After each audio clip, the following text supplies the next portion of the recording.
Muito bom dia, família Soma. Tudo bem com vocês? Gente, eu quero começar orando. Vamos fazer isso? Eu quero que a gente ore, porque nós tivemos essa semana aí alguns irmãos enfermos, o Isaac, a Élica continua no hospital, alguns... A gente está no inverno, então é normal ter um ou outro ranhento entre nós, e a gente tem que orar para que isso amenize, que Deus amenize pelo menos essas doenças transmissivas que costumam aflorar no inverno. Vamos fazer isso? Além disso, ontem um grande amigo meu, perdeu o pai dele de uma forma trágica. Eu compartilhei no grupo da igreja, vocês viram. E eu quero que a gente ore por essa família também que tá neste momento velando o seu pai. Vamos fazer isso? Vocês podem ficar de pé um pouquinho? Vamos orar? Quem crê que Deus pode curar? Amém? Vamos pedir isso ao Senhor? Nosso Senhor é o Deus que cura, o Deus que sara. Então vamos clamar a Ele neste momento. Pai, em nome de Jesus, nós chegamos na Tua presença. E antes, Senhor, de adentrarmos na Tua santa e bendita palavra, nós queremos clamar a Ti. Nós queremos pedir pelos nossos irmãos que estão ou estiveram enfermos, estão se recuperando. E nós queremos apresentar, Senhor, como sacerdotes dos nossos irmãos, aqueles que estão ou estiveram enfermos, o Isaac que está se recuperando. E nós cremos que o Senhor dará cura completa para ele ainda hoje.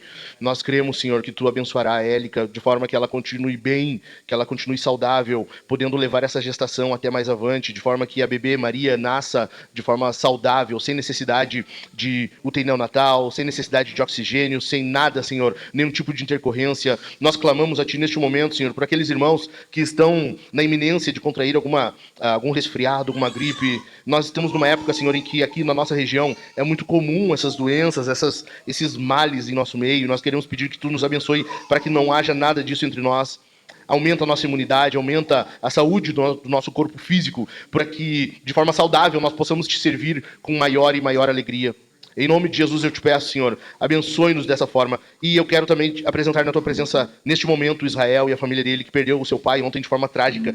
Vá, Senhor, com o Teu Espírito Santo neste momento, invada aqueles corações enlutados e consola, conforta, traz, Senhor, qualquer tipo de conforto do Espírito Santo, porque este momento é complicadíssimo e nós queremos orar pelos nossos irmãos. Um Senhor levou para si um servo Teu, mas a família fica e ela sofre com isso. E eu peço que Tu os abençoe neste momento, Pai. Esteja conosco agora também ao partilhar da palavra e que sejamos edificados em nome de Cristo Jesus, nosso Senhor. Nós pedimos e agradecemos. Amém. Amém. Tome teu assento, glorificando o nome do Senhor, confiando em Jesus. Nós estamos numa série em Colossenses e, cara, tá passando muito, muito rápido. Nós estamos hoje no sermão número 11. Pô, é muito rápido isso. Mas antes, propriamente, de entrar no sermão, eu quero que vocês orem pela minha casa também. Hoje vocês viram, eu estou inaugurando 2 presentes aqui. Buena, gente. E também a minha jaqueta que eu ganhei no aniversário do ano passado. E desde lá eu ouço em casa: tu não vai usar a tua jaqueta? E eu preciso de oração, porque meu casamento esteve em crise até hoje. Até hoje eu precisei de muita oração de vocês nem sabiam. Porque a minha esposa queria que eu usasse no calor, sabe? Naquele verão de 47 graus, ela queria que eu usasse a minha jaqueta de couro que eu ganhei. Então, hoje, pelo menos hoje, deu um friozinho e eu pude colocar a minha jaqueta de couro. Eu havia falado ano passado, quando eu ganhei, eu disse: gente, eu ganhei no verão, não contem com isso antes de junho e julho. Eu tinha avisado. Então, hoje, encerra-se um ciclo na minha casa, para a glória do nome do Senhor. Amém, meus irmãos? Vocês podem se agradar comigo por essa bênção, essa vitória conquistada? Nós estamos numa série em Colossenses e hoje a gente vai avançar um pouquinho no capítulo 3. E nós vimos semana passada que buscar as coisas do alto implica em nós abandonarmos as coisas do passado. Lembram disso? Buscar as coisas do alto, pensar nas coisas do alto, resulta necessariamente em nós abandonarmos aquilo que nos dominava, aqueles pecados que nos atraíam, as coisas que nos conquistavam o coração. Paulo usa uma ilustração para isso, que é o despir e revestir-se, lembram?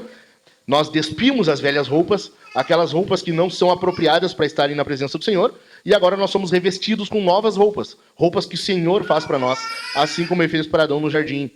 E hoje nós vamos ver que esse estilo de vida neocriacional, ou de nova criação, essas novas criaturas que nós somos, implica num estilo de vida determinado. Nós não vivemos de qualquer maneira. Agora, uma vez que nós somos do Senhor, uma vez que nós pertencemos a Jesus, a gente não vive de qualquer jeito, a gente não vive de qualquer maneira. Nós temos um padrão de vida, nós temos um estilo de vida. E nós vamos ver isso hoje, que um pouco mais aprofundado, que esse estilo de vida ele é um estilo de vida cristocêntrico. Jesus é o centro da nossa vida e tem que ser assim. E a gente vai ver hoje, durante os versículos que vamos estudar, que tudo o que a gente faz, tudo o que a gente fala, tudo o que nos motiva, precisa ter Jesus como ponto central, como ponto determinante naquilo que nós somos, falamos, fazemos, pensamos, o que nos motiva, ok? Vamos ler o texto, então? Colossenses capítulo 3, nós leremos do versículo 12 até o 17. Colossenses 3, do 12 ao 17, diz assim: portanto, olha de novo aí Paulo com o seu portanto, tá vendo? Ele vai linkando uma coisa na outra. Cara, isso é sensacional. Isso aqui é uma coisa brutal demais. Portanto, como eleitos de Deus, santos e amados, revistam-se de profunda compaixão, de bondade, de humildade, de mansidão, de paciência. Suportem-se uns aos outros e perdoem-se mutuamente caso alguém tenha motivo de queixa contra outra pessoa. Assim como o Senhor perdoou vocês, perdoem também uns aos outros. Versículo 14. Acima de tudo isto, porém, esteja o amor, que é o vínculo da perfeição. Que a paz de Cristo seja o árbitro no coração de vocês, pois foi para essa paz que vocês foram chamados em um só corpo. E sejam agradecidos. Que a palavra de Cristo habite ricamente em vocês. Instruam e aconselhem-se mutuamente em toda sabedoria, louvando a Deus com salmos, hinos e cânticos espirituais, com gratidão no coração. Versículo 17, o último deles. E tudo o que fizerem, seja em palavra, seja em ação, façam em nome do Senhor Jesus, dando por ele graças a Deus Pai. Bendito o nome do Senhor. Bendita a palavra do Senhor. Nós vimos aqui que Paulo vai determinar algumas coisas. Esse estilo de vida cristocêntrico, ele é um padrão que rege a vida cristã. Isso independe de homem, mulher, escravo, livre, gordo, magro, alto, baixo. Independente disso, todos devem revelar, devem expressar esse estilo de vida.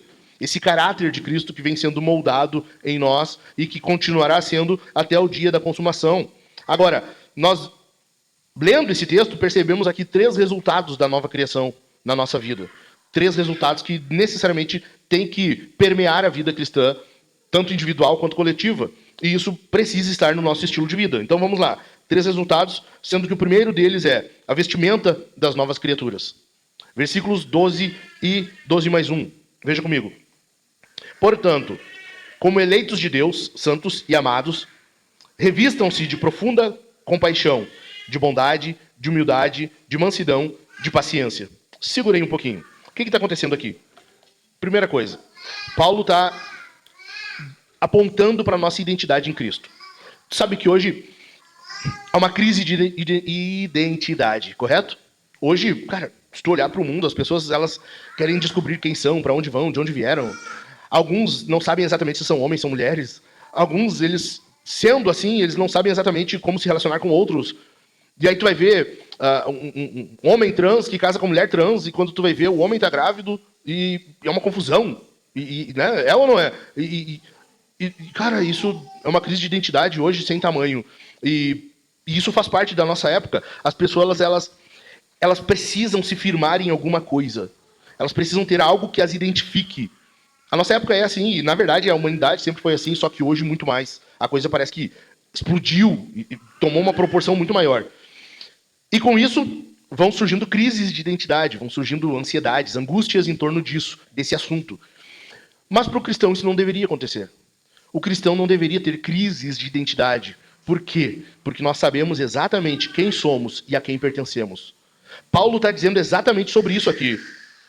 Portanto, como eleitos de Deus, santos e amados. Só que nós temos 3 apontamentos que vão definir a nossa identidade em Cristo. Tu é eleito. Em algum momento Deus viu você.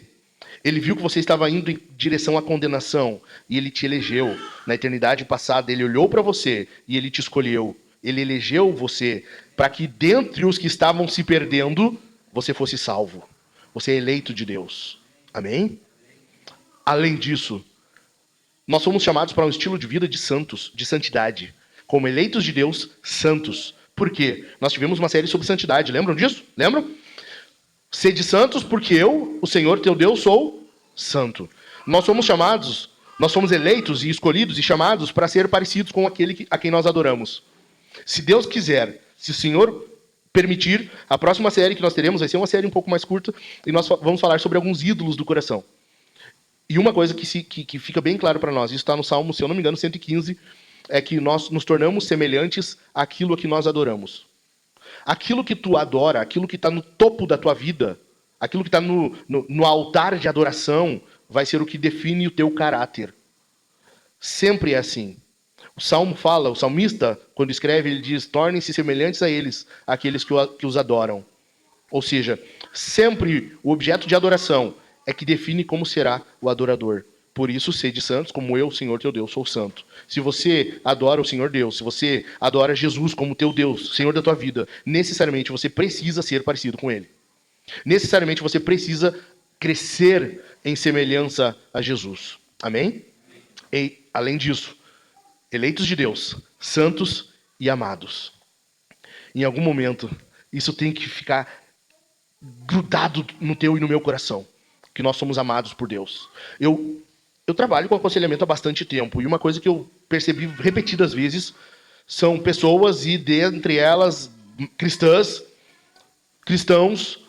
que ficam na dúvida: será que Deus me ama mesmo? Deus me ama? Olha tudo que eu estou passando. Olha o que está acontecendo na minha vida. Ainda assim, Deus me ama? Paulo está repetindo algo que Deus fala seguidamente na sua palavra: eu vos amo. Jesus, nas cartas em Apocalipse, repetidamente fala: eu vos amo. Nós somos amados por Deus. Entenda, você e eu somos objetos do amor, alvos do amor de Deus. Deus olha para ti e para mim, Ele nos ama com um amor que não tem palavra para explicar. É um amor brutal. É um amor perseguidor. É um amor que cativa. É um amor que simplesmente a única expressão que existe é: e Deus amou o mundo de tal maneira que deu seu Filho unigênito, para que todo aquele que nele crê não pereça, mas tenha vida eterna. Esse é o amor com o qual você e eu somos amados. Esse é o amor que vem até nós da parte de Deus, que não tem palavra que explique. A única forma de compreender é: Ele deu o Filho dele em nosso lugar. É a única forma de entender esse amor. Se isso aqui, eleitos de Deus, santos e amados, não definir a tua identidade, nada mais define. Nada mais define. Se tu não tiver agora tranquilidade, se tu não tiver firmeza de quem tu é, então nada mais. Nada mais. Nenhuma insegurança no mundo, não há emprego, não há carreira, não há sucesso, não há festa, não há prazer, não há bebida, não há drogas, não há sexo. Nada é capaz de definir tanto quanto o que nós estamos vendo aqui hoje. Santos de Deus, ou melhor, eleitos de Deus, santos e amados. Isso é o que nós somos. Essa identidade, ela é definida por quê? Porque era uma característica do Israel. Lembram que eu falei já em algumas vezes, Israel é o Adão coletivo. Deus se relaciona com Adão, Adão vai para o exílio, Deus escolhe um povo, Deus chama Abraão, dele gera um povo, e esse povo agora é o alvo da aliança, é com quem Deus se relaciona. Israel é o Adão coletivo. Israel deveria ter essas características. Abre comigo Deuteronômio capítulo 6. Capítulo 7. Deuteronômio capítulo 7.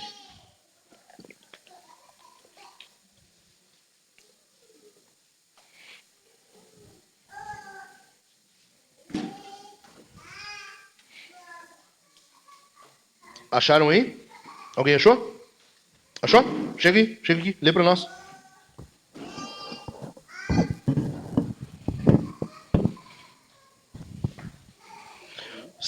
Tu vai ler o versículos 6 e 7.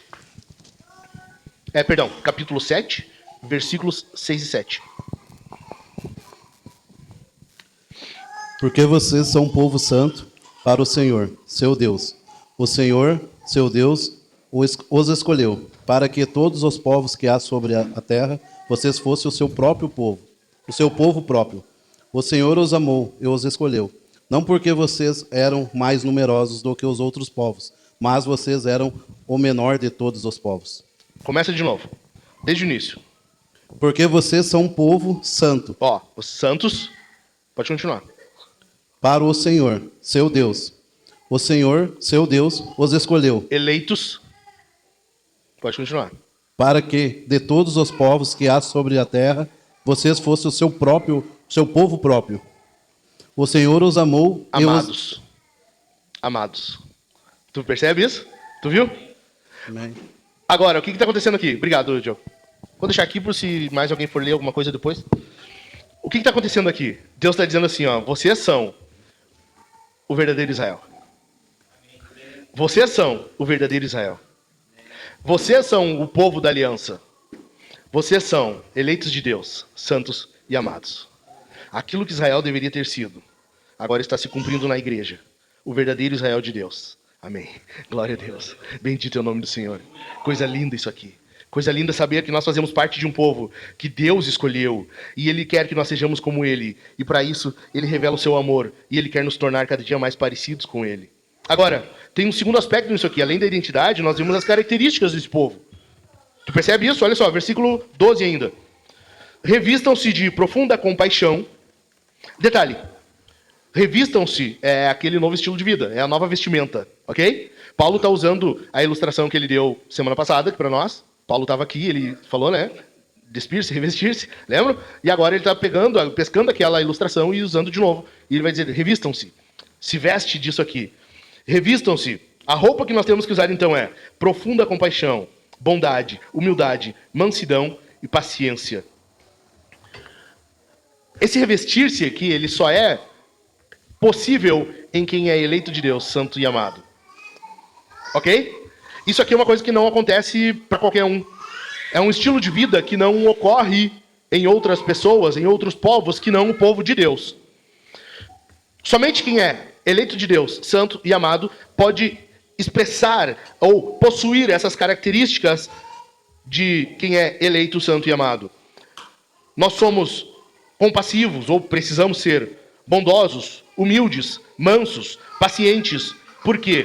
Porque, afinal de contas, Deus está moldando em nós, gerando em nós, formando em nós um caráter. Isso não é algo externo. Não é algo que nós conseguimos fingir. É algo que tu é. Tu não consegue fingir compaixão.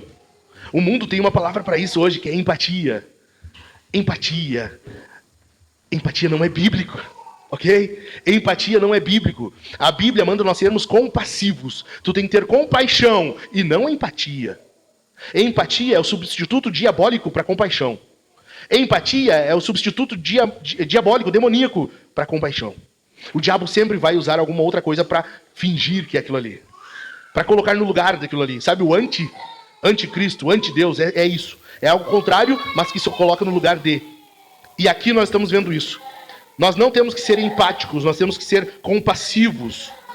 Nós temos que nos revestir. E veja, eu falei não é algo externo, por quê? Porque Paulo está dizendo assim, revistam-se de profunda compaixão, humildade, mansidão, bondade.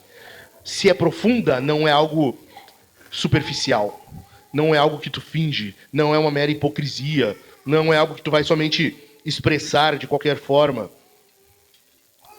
É com essa conduta aqui, é com essas características aqui, que nós refletimos o caráter de Jesus.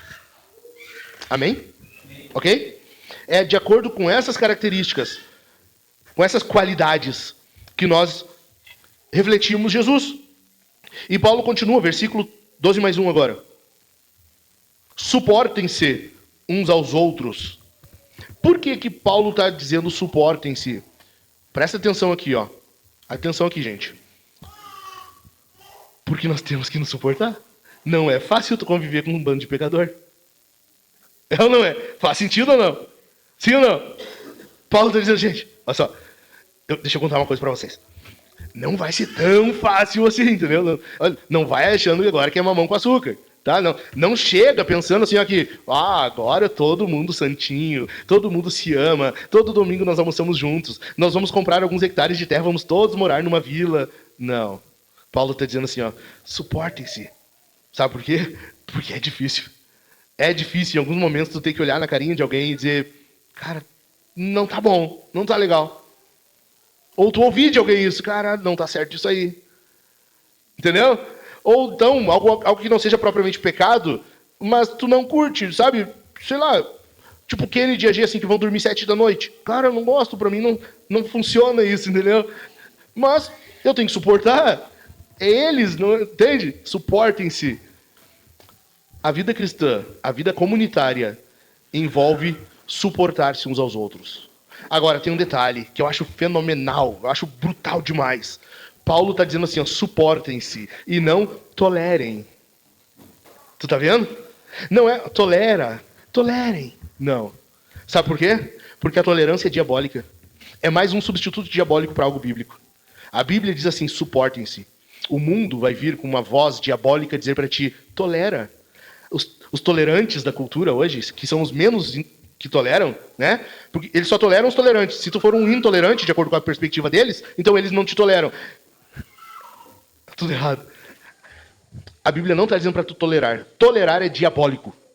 Tolerância é algo diabólico. Não é um ensino bíblico. A Bíblia manda suportar uns aos outros e não tolerar. Jesus diz assim, que ele vai dar um jeito naqueles que toleram Jezabel. Lembra? Por quê? Porque a tolerância não é boa. A tolerância não é cristã. A tolerância não é bíblica.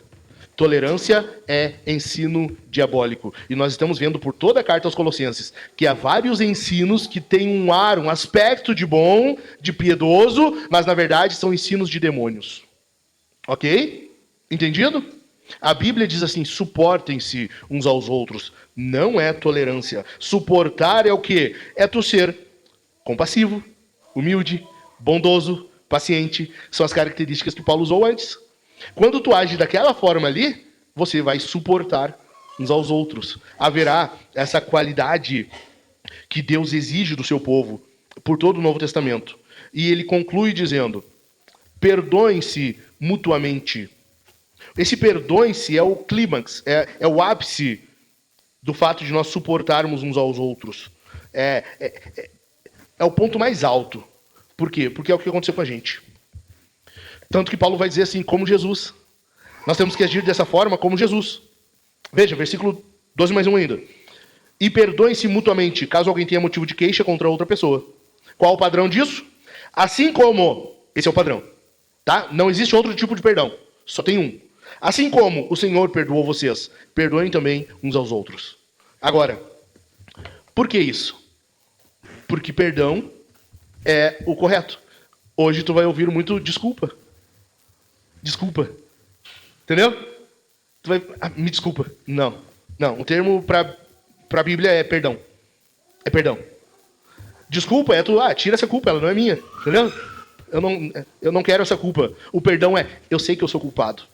Eu sei que eu cometi esse erro, esse pecado. E eu quero que tu me perdoe por isso. O perdão, ele assume a culpa. Desculpa, tu tá só dizendo, tira a culpa. Tira de mim isso. Na Bíblia, nós sabemos que nós pecamos, estamos condenados, enquanto o Senhor não nos salva, estamos indo em direção ao inferno. Por quê? Porque nós somos culpados. E é por sermos culpados que nós precisamos de um Salvador. E mesmo com o Salvador, depois de termos sido salvos, nós continuamos orando, perdoa as nossas dívidas. Amém? Amém? Não existe verdadeiro ensino que não seja de acordo com a Escritura. Não é de qualquer maneira. É perdoem-se. Durante a série da oração do Pai Nosso, se eu não me engano, eu expliquei sobre o perdão. Eu não vou me ater nisso agora. Ok? Depois a gente pode tomar um café, faz um bolo lá, me convida para tomar um café e eu vou lá e explico perfeitamente para ti o que é o perdão. Não vou perder tempo com isso agora, tá? Nós temos que avançar. Mas basta que tu entenda, perdão não é desculpa. Perdão não é desculpa. Ok? Ok? E o terceiro aspecto nisso é o quê? É que o padrão de Deus está sendo envolvido aqui. Então, em primeiro lugar, nós temos uma identidade. Em segundo lugar, nesse primeiro ponto ainda, nós temos as características. E o padrão para isso aqui é o quê? É o caráter de Deus. Assim como o Senhor vos perdoou. Ou assim como vocês foram perdoados. Esse é o padrão. É isso aqui que rege todo o restante. Agora, tu imagina que postura arrogante não é você ter recebido salvação do Senhor, Ter sido salvo, ter sido perdoado e não perdoar. Tu entende a gravidade da oração do Senhor? Perdoa as nossas dívidas assim como, tá vendo? Assim como, de novo, assim como perdoamos os nossos devedores. Cristão não guarda amargura, ok? Cristão não se ressente. Cristão não entra nessas vibes aí. Cristão perdoa. O que é o perdão? Rapidamente. Tu sabe que houve erro. Mas alguém pagou por aquilo ali. E nós sabemos que na cruz isso foi pago. Ou seja, a dívida está quitada. E tem um pastor que faleceu agora, recentemente. Eu amo ele demais. Na eternidade eu quero passar muito tempo tomando chimarrão com ele. Lá ele vai tomar chimarrão. E ele diz assim, um dos maiores lugares, ou um dos lugares mais frequentes em que tu vê falta de perdão é no casamento. Porque, seguidamente, velhas feridas, velhos pecados, seguidamente, velhos erros vêm sendo mencionados. E aí, o que acontece? Tu diz que perdoa, mas na primeira discussão, tu já menciona de novo algo que foi feito. A ira de Deus, colocada em Jesus na cruz, não foi suficiente. Você tem que esmagar um pouquinho mais. A ira do Senhor, a ira que ele recebeu.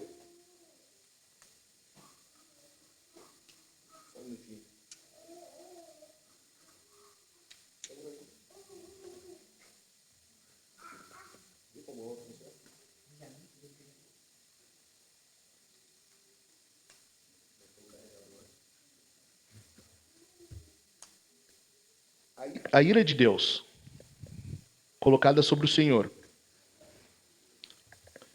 não foi suficiente para a esposa ou para o marido. Então, quando acontece algo no casamento, você se ressente, o outro vem, pede perdão, você diz que perdoa, mas na primeira oportunidade, na primeira discussão, mas olha só o que tu está fazendo de novo. Mas o que tu quer falar? Olha o que tu fez.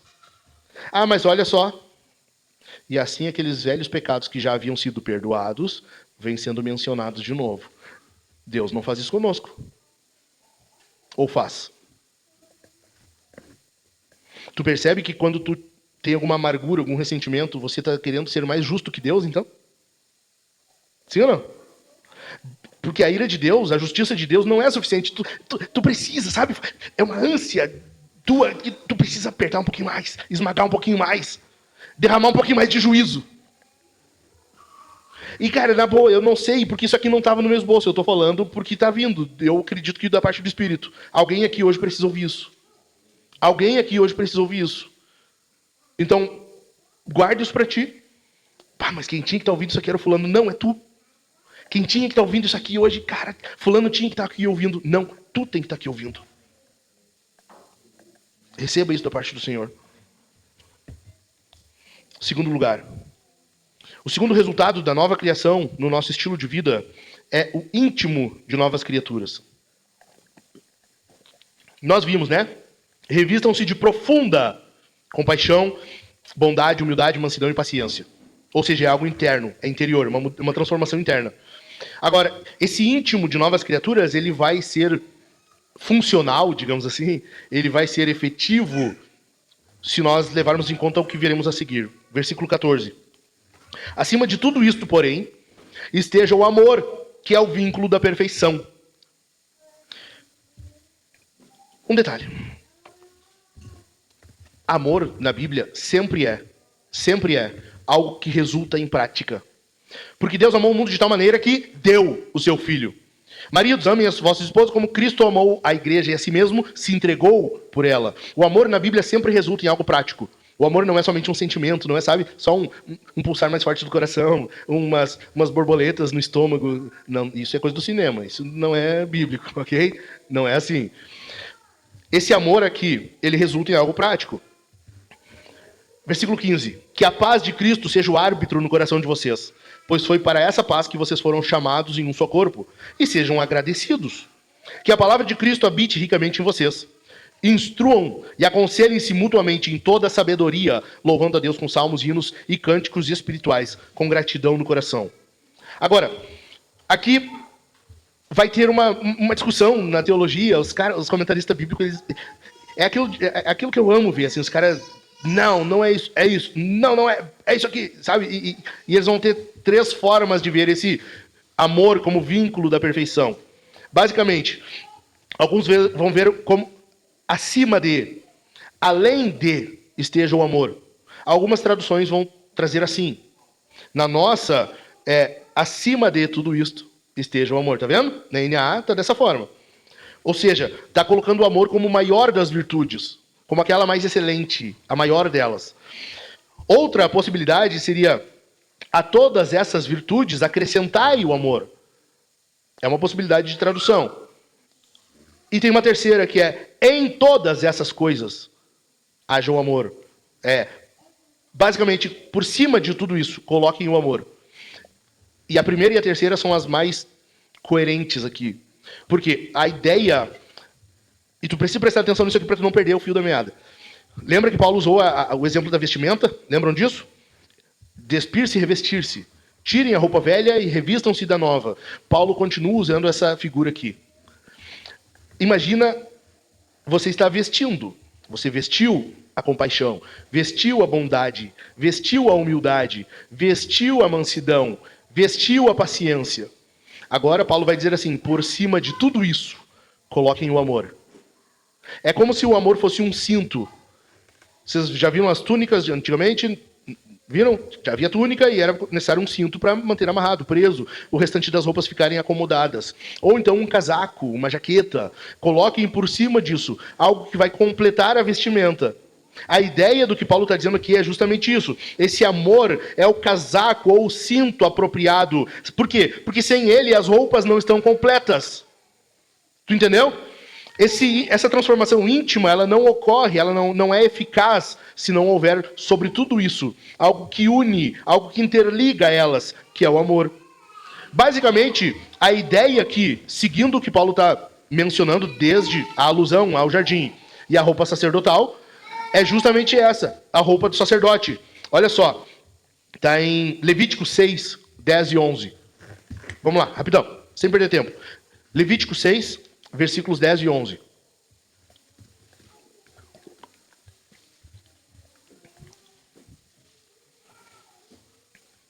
Achou? Vem aí. 10 e 11. Do 6, né?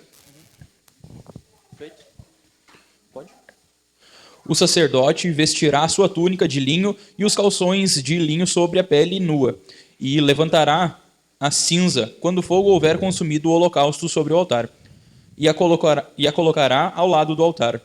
Depois despirá suas vestes e porá outras roupas, e levará a cinza para fora do arraial a um lugar puro. Aí, muito obrigado. O que está acontecendo aqui? Paulo está fazendo uma alusão a isso aqui, só que aqui está na ordem inversa, tu viu? O sacerdote, ele oferece o sacrifício, ele apresenta diante do Senhor, depois ele vem, tira aquela veste ali e coloca uma roupa comum. Por quê? Porque aquela roupa ali, ela é a roupa com a qual ele se apresenta diante do Senhor. É a roupa apropriada para estar na presença do Senhor. Ou, de outra forma, é uma roupa sem a qual ele não pode chegar na presença do Senhor. O que Paulo está querendo dizer para nós aqui é que se tu não tem como ter todas aquelas qualidades, características que ele mencionou no versículo 13, se por cima de todas elas não tiver o amor, ou seja, tu não é capaz de viver, de praticar o teu sacerdócio sem essa roupa sacerdotal. Tu não é capaz de cumprir o teu chamado se tu não tiver o traje completo. Não tem opção de tu vestir alguma dessas roupas aqui e deixar outras de lado. Não tem como tu ser compassivo, bondoso, humilde, manso, paciente, se por cima de tudo isso não houver amor. Tu entendeu? Sim ou não? Não é apropriado, não é digno de chegar na presença do Senhor sem isso aqui. O amor resulta em paz, e esse é o objetivo. Porque, olha só, versículo 14, esteja o amor. Versículo 15, que a paz de Cristo seja o árbitro no coração de vocês. Esse amor, essa paz são o objetivo de nós vivermos em um só corpo. Que é o que Paulo vai mencionar ainda no versículo 15. A paz que vocês foram chamados em um só corpo. Tu tá entendendo? Por que nós temos que saber viver em comunidade? Sim ou não? Tu entende que... Cara, olha só, para pensar um pouquinho comigo. Dá pause um pouquinho aí. Para, descansa a mente e presta atenção. Tu entende por que muitas igrejas hoje são uma baderna? Não estou falando em questão de estrutura, de recursos, de questão financeira, não é isso. Estou falando baderna em questão de interação, em questão de unidade. Sim ou não? Eu conheço igrejas, ok? E isso não pode acontecer aqui. Eu conheço igrejas em que tu vai para o culto, tu sai do culto, e é como se tu nunca tivesse existido naquele lugar. Tu chega domingo de manhã, vai ter uma pessoa na porta te dando bom dia, talvez até um bombonzinho. Tu vai participar do culto. Tu estará num ambiente individualizado, porque muito das igrejas de parede preta, e eu estou criticando algo que cabe para nós também, parede escura. É só porque tu não quer olhar para o lado. O teu louvor é com luz baixa ou às vezes até mesmo apagada. A única luz acesa é no palco. Tu canta, tu não tá vendo quem tá do teu lado. O teu culto é um culto individual. Tu sai dali, da porta para fora no domingo, tu nunca mais volta a ver aquela pessoa durante a semana, a não ser no outro domingo. E olhe lá, porque tu não olha pro lado? As pessoas não estão olhando pro lado. Tu entende quando eu digo de baderna? A igreja não é para isso. Igreja, presta atenção. Igreja não é o ponto de encontro. Presta atenção nisso aqui. Igreja não é o local de encontro. Tem muito lugar que tu pode ir, vai ter luz baixa, tu vai cantar, tu pode chorar, e tu vai embora e é vida que segue. Isso não é igreja.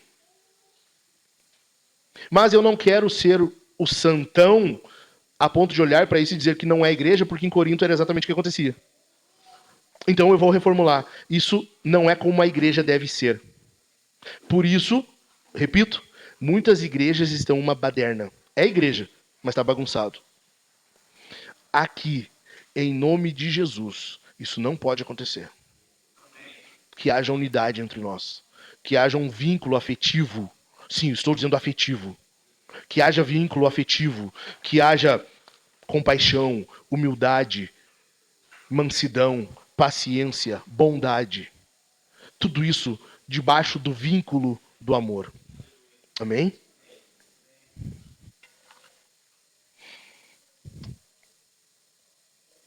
Aqui precisa ficar claro para nós 3 princípios que regem essa comunidade aqui.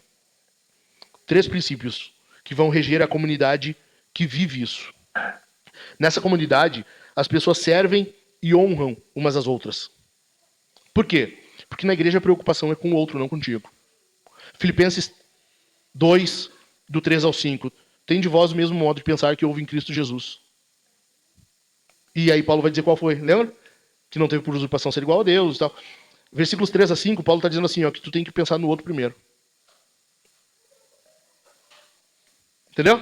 Romanos capítulo 12, Paulo vai dizer que amem os outros com amor fraternal. Romanos 12, versículos 6 e 7. Amem uns aos outros com amor fraternal. Quanto à honra, deem sempre preferência aos outros. Quanto ao zelo, não sejam preguiçosos. Sejam fervorosos de espírito, servindo ao Senhor. Alegrem-se na esperança, sejam pacientes na tribulação e perseverem na oração. Ajudem a suprir as necessidades dos santos. Pratiquem a hospitalidade. Tu percebe isso? Nessa comunidade aqui, as pessoas servem e honram umas às outras. Em segundo lugar, nessa comunidade, as pessoas ensinam e encorajam umas às outras. A prática dos dons espirituais, o discipulado, a comunhão, os GCs, eles são visando isso aqui, para encorajamento, para instrução. Por que nós temos GCs na Soma? Por que nós temos grupos pequenos que são para os membros? Porque é um local em que nós entendemos que é o melhor para desenvolver os dons.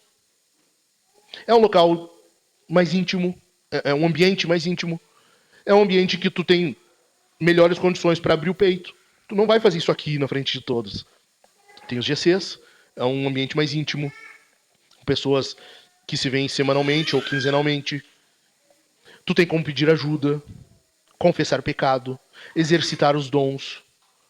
É por isso que nós temos GCs. É por isso que nós não podemos negligenciar os GCs. Em terceiro lugar, Nessa comunidade, as pessoas compartilham umas com as outras. Cara, e aqui nós vamos ver muitas coisas. Por exemplo, bens materiais, Atos 2, lembra? Eles tinham tudo em comum. Tudo, o que é meu é teu. Em Atos era assim. Ah, mas é comunismo. Não, comunismo é o Estado dizendo o que é teu é dos outros. É fácil. É fácil dizer para ti, Miquel, o que é teu é dos outros também, tá? Reparte aí. Isso é o que o Estado faz. Na Bíblia, é eu que disponho. O que é meu é de vocês. O que é meu é nosso. Tá aqui. Tá à disposição. Mas não só bens materiais, nós compartilhamos fardos. Gálatas capítulo 6, Paulo fala para nós compartilharmos os fardos uns dos outros, as lutas, Efésios 4:25. Uma afeição visível, Romanos, a gente acabou de ver. Romanos 16 vai mostrar mais sobre isso. Muitas coisas a gente compartilha nessa comunidade. A gente procura ouvir uns aos outros. É tão louco que a própria Bíblia vai dizer no livro de Tiago que nós temos que ser prontos para ouvir e tardios para falar. Nessa comunidade aqui, tu mais ouve do que fala. E a gente está numa época hoje em que as pessoas só querem falar. Todo mundo tem uma opinião para tudo. Todo mundo tem uma coisinha para falar, algo para acrescentar. E a Bíblia diz assim, cala a boquinha. Em outras palavras, a Bíblia está dizendo assim, cala a boquinha, fica quietinho. Escuta. Só escuta. Ontem, eu fui buscar meu irmão na estação, ele tinha ido a Minas Gerais com o pastor Jack.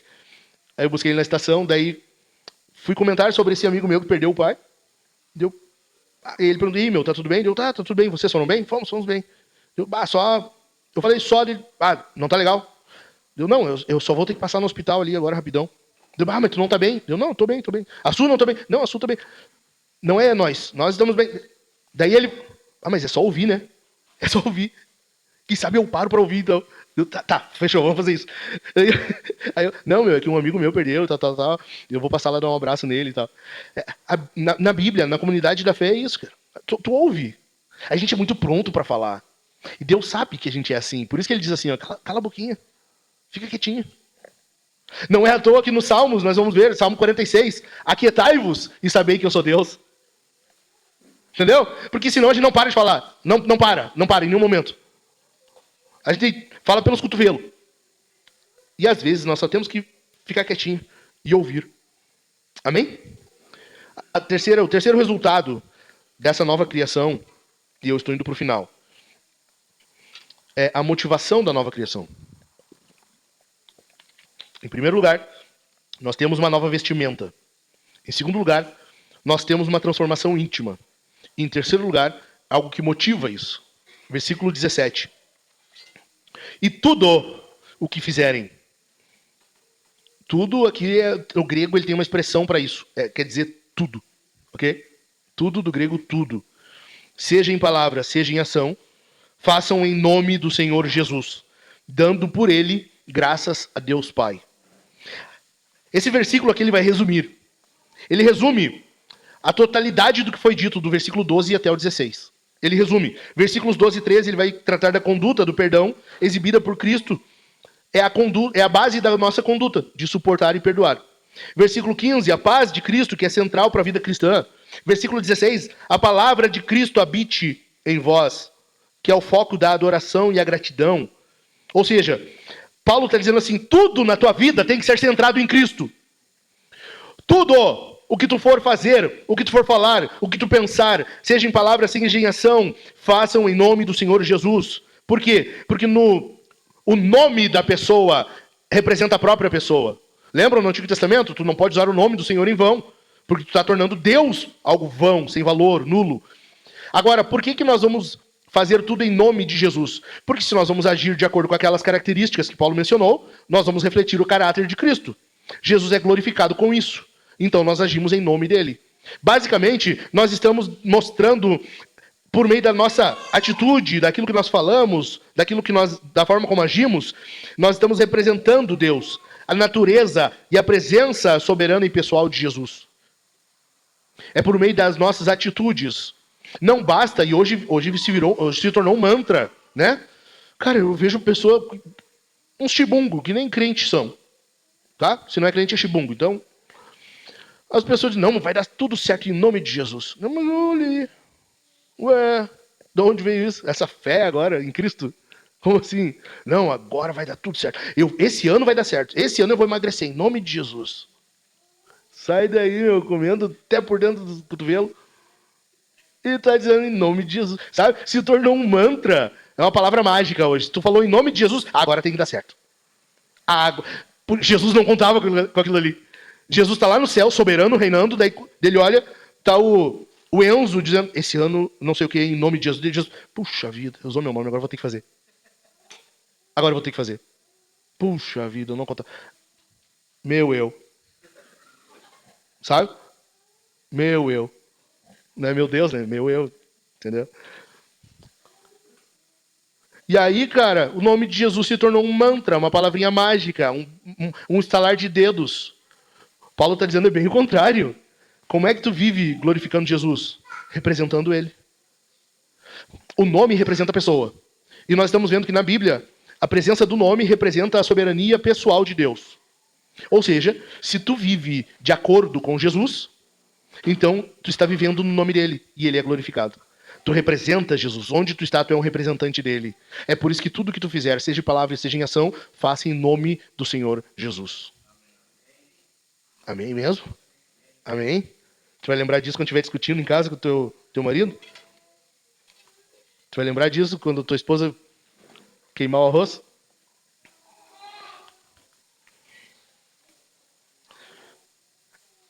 Aqui tem um outro detalhe que Paulo já fez isso na carta, que é por que ele não fala só em nome de Jesus? Ele fala em nome do Senhor Jesus. Porque ele está fazendo uma alusão ao tetragrama do Antigo Testamento. Senhor, Yahvé.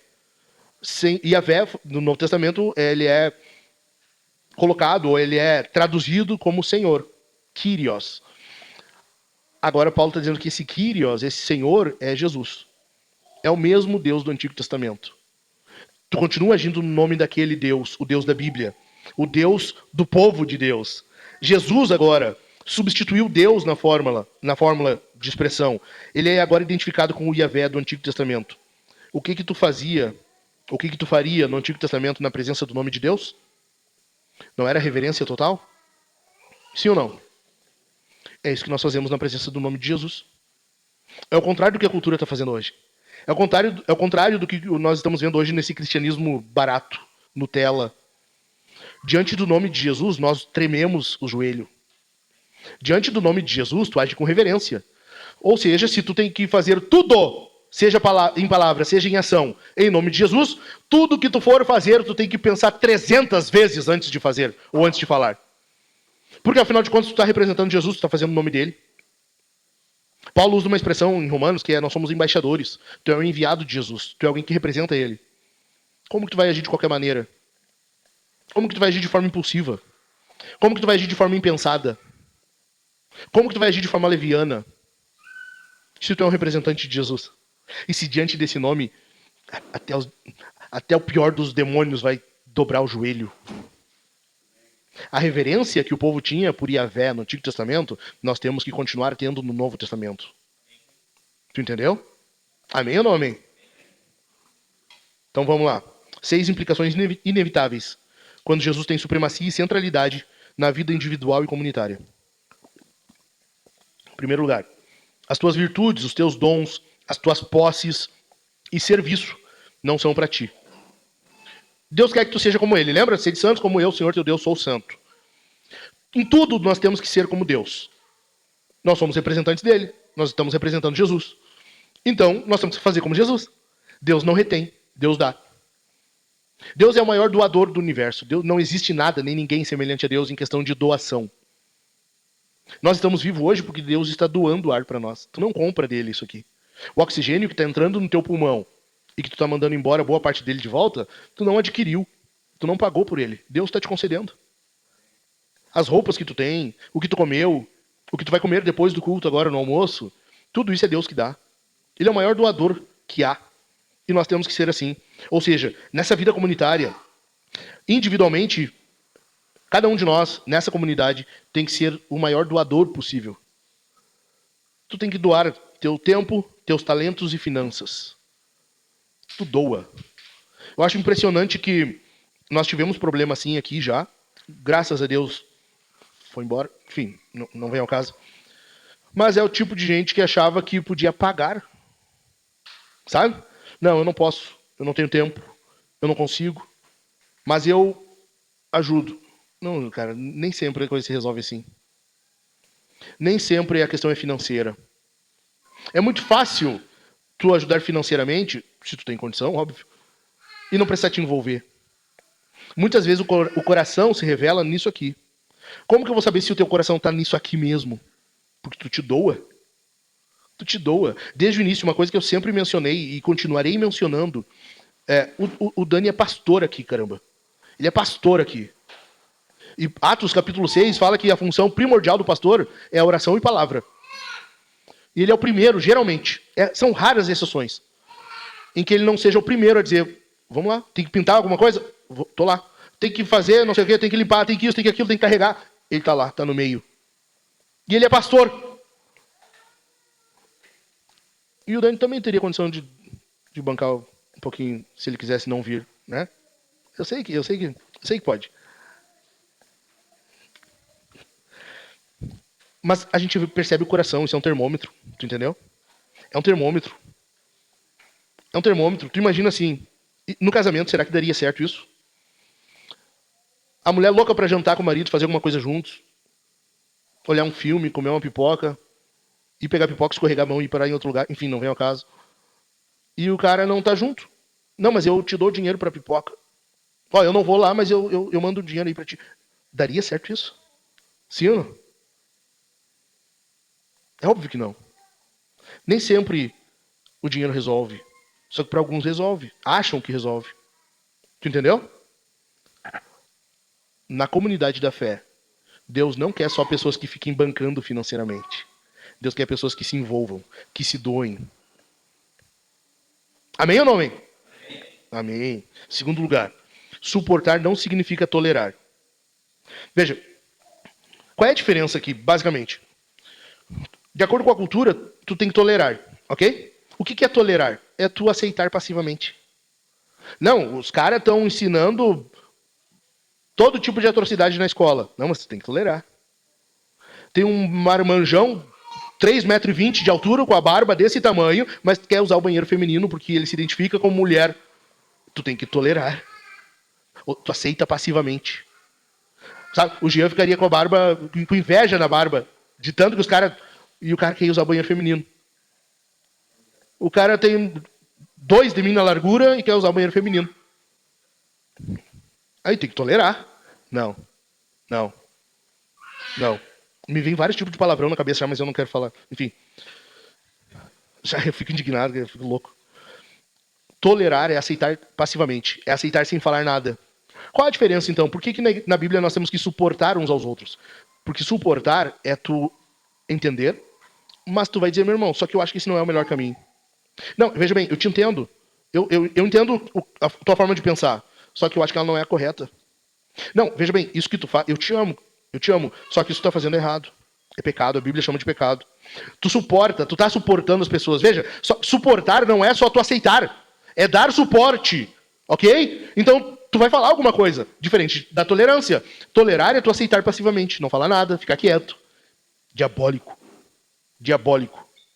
É o que o Estado quer que tu faça hoje. Tu tem que aceitar tudo que ele faz quieto. É ou não é? Se tu critica, tu já vai preso, já vai, sabe? Eles vão dar um jeito. É diferente. Em terceiro lugar, perdão não é opcional. O perdão não é opcional. Eu falei sobre isso antes, né? O cristão amargurado é uma coisa que não existe. Ou é cristão ou é amargurado. Um ou outro. Escolhe qual tu quer ser, tá? Depois que tu decidir, daí tu pode viver de acordo. Quarto lugar. O amor é o vínculo das virtudes. E amor não é um sentimento. Envolve sentimento, envolve afeições. Gente, tá tudo bem aí atrás? Meninas, Mariana, vira pra frente. A palavra de Deus está sendo pregada aqui, eu quero que vocês fiquem quietas. Tá demais aí. O amor não é um sentimento, uma afeição. Não é algo que tu só sente um calorzinho no peito. Ele resulta em atitude. Ok? Na Bíblia, na igreja, na comunidade da fé, o amor, que é o vínculo das virtudes, ele é expresso, ele é demonstrado. Não é só uma afirmação que tu faz. Eu te amo e fica por isso. Não, cara, mas e aí? A pessoa está precisando de ajuda Dá ajuda. Precisa de um rancho? Vamos ajudar. Precisa de ajuda financeira? Vamos fazer o esforço possível para atender a necessidade. Agora, foi semana passada, eu tava vindo com o Leandro pra cá, foi na reunião de homens que eu vim contigo, né? Ele tava falando, a Érica tá internada no hospital, ele disse, as irmãs do GC estão se organizando lá pra ir ficar com ela um dia. Cara, ótimo, é isso. Não basta mandar uma mensagenzinha no WhatsApp pra ela, Érica, nós te amamos. Só te vira aí, tá? Tá? Vou seguir minha vida aqui, ok? Vou seguir, continuar fazendo aqui meu feijão com arroz. E era isso. Não, cara. O amor, ele resulta em prática. Ok? Em quinto lugar, as canções cristãs devem refletir Cristo e não afagar teu ego. Por quê? 3,16. Que a palavra de Cristo habite ricamente em vós. Instruam e aconselhem-se mutuamente. E que haja no meio de vós, ou em toda sabedoria, melhor dizendo, louvando a Deus com salmos, hinos e cânticos espirituais com gratidão no coração. Tu percebe que até pro louvor cristão tem regulamento? Não é de qualquer jeito? De novo, eu vou falar o que eu já falei 300 vezes aqui. Eu acho impressionante uma música cristocêntrica. O Kennedy criou uma música para nós cantarmos aqui nessa série. E é isso, cara. Não é uma música que vai dar tudo certo, levante tua mão, ou, sabe, tua vitória vai ter sabor de sorvete. Não vou falar mel, né? Sabe, tua vitória vai ter um gostinho especial de vingança. Quem te vê na plateia, hoje vai te ver no palco. Que louvor é esse? Louvor de mim mesmo. O louvor cristão, ele é definido pela Bíblia também. Entendeu? As músicas cristãs deveriam todas, refletir Cristo e não afagar teu ego. A adoração comunitária, o que nós fazemos aqui, tem uma função. Tem uma função, que é louvar Jesus e ensinar por meio das letras. Em sexto lugar, viver em nome do Senhor Jesus exige postura reverente a todo momento. A reverência por causa de Cristo se dá por meio do nome dele. Por quê? Porque ele é o Deus dos cristãos. Qual Deus que tu adora? Jesus. Qual Deus que tu serve? Jesus. Entendeu? Amém ou não amém? E por causa disso nós temos que ter reverência, porque diante de Deus se tem reverência. Fica de pé.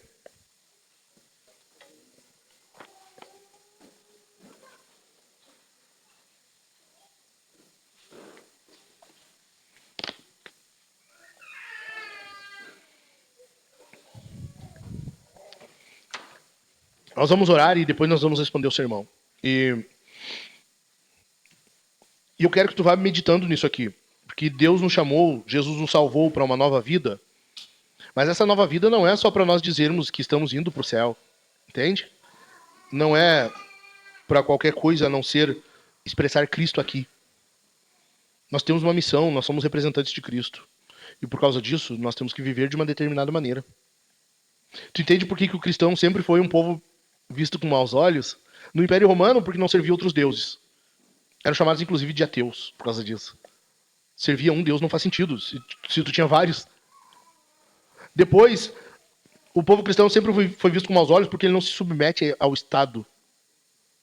O Estado, ele é respeitado, nós servimos às autoridades, mas ele não é Deus sobre nós. Inclusive, o que nós estamos tendo no Brasil hoje é um Deus. Nós deveríamos já, inclusive, ter nos revoltado e feito algo muito antes. Semana passada eu conversava com o pastor Jack, ele em casa. Eu falei na reunião de homens, lembra? Tinha convidado ele para vir aqui. Não deu, ele virá na próxima.